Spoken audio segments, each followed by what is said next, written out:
Main event de cette soirée, Swerve Strickland qui voulait tenter, encore une fois, un troisième pay-per-view de suite qui était dans un match pour... C'est le temps qu'il finisse son histoire, lui aussi. Là. Ouais, lui, il fallait finir son histoire qui s'en allait contre le champion, Samoa Joe, qui règne quand même dominant depuis que la ceinture. Et bien aimé au départ, d'abord le look Wakanda, le look... C'est ça, c'est Wakanda. Black Panther, mais les fins connaisseurs vont voir que c'est plus le couleur de Killmonger, qui est un des méchants, le cousin du Black Panther. Donc les couleurs plus or que mauve pour le soute. Mais c'est Black Panther quand même, on s'entend. Là. Exact. Fait que un peu petit.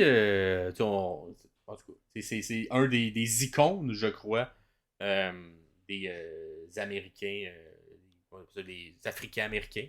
Ouais. Donc les personnes de couleur de peau noire aux États-Unis. MVP avait rentré une manée avec ce soute-là. Exactement. C'est un des. Depuis que le film est sorti, c'est un des icônes. Et on dirait que ça plaçait un petit peu. Moi, quand il est rentré comme ça, j'ai fait il va gagner. Ouais. Il l'aurait pas fait rentrer comme ça s'ils le font pas gagner parce que c'est dans les conférences de presse, dans beaucoup de promos qu'on a eu.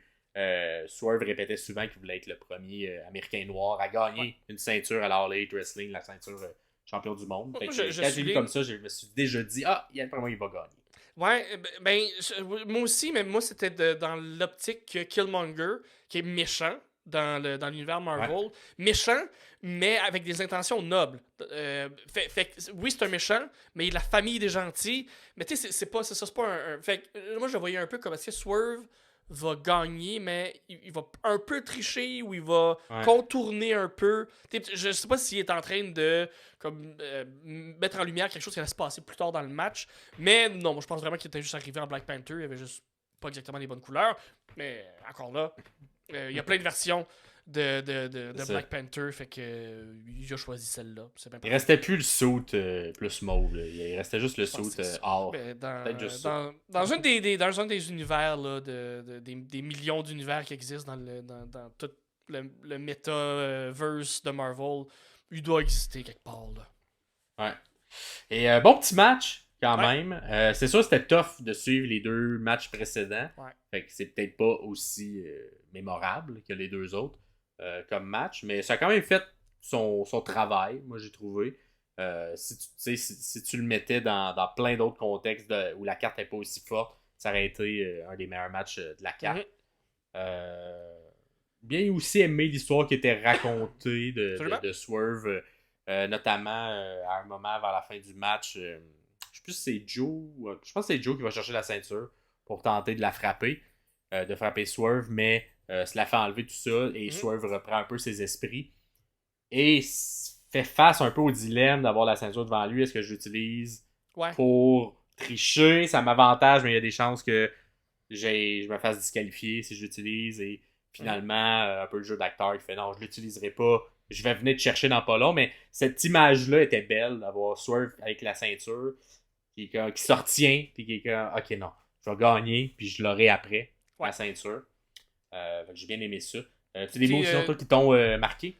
Ouais, j'ai quand même une couple de beaux spots que j'ai aimé, mais j'ai aussi aimé l'histoire avec le poing ou la main pour appliquer le coconut clutch, donc un peu affaiblir les membres supérieurs de Joe pour pas qu'il soit capable d'exploser la tête de Swerve en l'étouffant.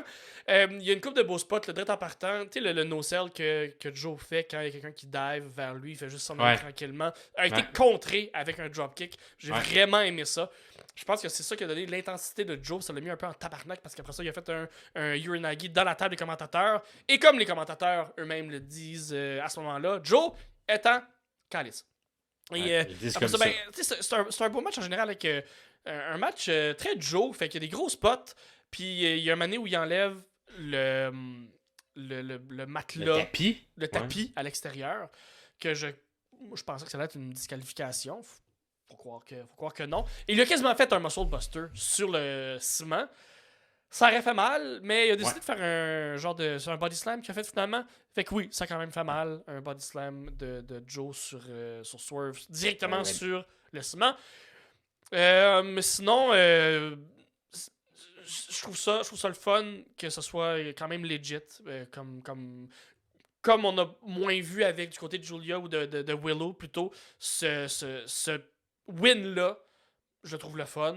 Il a été bien fait. Puis un kick-out du Muscle Buster, Maxime. Un kick-out du Muscle Buster. Eh oui. Puis même Joe en revenait pas. Il était un peu flabbergasté. En même temps, Joe a kick-out du Storm. Fait que... Ouais, mais tout le monde kick-out du Storm. Oui, non, c'est malheureusement. C'est son coup de pied qui arrive un peu dans l'arrière. Qui... les deux ont été kick-out. Fait que moi, je sais pas c'est quoi son vrai finisher, mais. Ben, c'est ça. Il y a comme pas de finisher. Swerve, c'est un enchaînement de 3-4 fois ces deux mouvements-là. Puis un moment donné, c'est assez. Ouais. Mais oui, un beau kick-out de ça, mais c'est tout le sell de Joe à ce moment-là. Ouais. Ça vendait bien l'histoire de. Ben voyons qu'il kick-out. Le coquin clutch a seulement été appliqué une fois dans le match. Ouais. Et ça a été. Il s'en est sorti, Swerve, de ce coquina clutch-là. Ouais, mais même il a stompé le bras de Joe à un moment donné, puis il y a une grosse réaction de la foule à ce moment-là. Parce que tout le monde savait pourquoi il faisait, pourquoi il affaiblissait son bras pour pas se faire étrangler. Que non, une belle construction, puis beau. Deux stomps, un à l'extérieur, ouais. qui n'a pas amené à un pin réussi, et un autre pour le pin final. Un peu je trouvais Joe bon pour vendre un peu, qui était un peu étourdi en attendant que le stomp le frappe là. Je trouve que c'est bien fait. Joe qui n'a jamais été capable de se rendre au niveau où on sait qu'il est capable, qu'on savait qu'il était capable dans la WWE, fait que c'est le fun de le voir là dans cette position là, puis il est capable de nous sortir des gros matchs. C'est des gros matchs de Joe, j'adore ça, puis ça élève aussi le règne que Swerve, j'espère, va avoir, ou l'aura que ça va donner à la ceinture, la légitimité que ça va donner à la ceinture, parce que Joe était le gros monstre difficile à abattre. Un peu transitoire comme champion, mais un champion transitoire qui fonctionne dans ce cas-là. Fait que je suis bien content que ce soit finalement Swerve qui finit son histoire. Et oui. Et toi, tu penses qu'on enchaîne ça vers quoi? Vous l'avez vu Dynamite, mais nous, au moment où on enregistre, moi, pas mal sûr, ça va être Hangman. Ouais, ok. On va jusqu'à temps poursuivre cette qu'MJF revienne All Out. On va voir si MJF revient aussi, mais ouais, non, je pense que ça va être Hangman. C'est ce qu'on a construit dans le premier tiers de l'année. Il est là depuis tout le temps. On va le ramener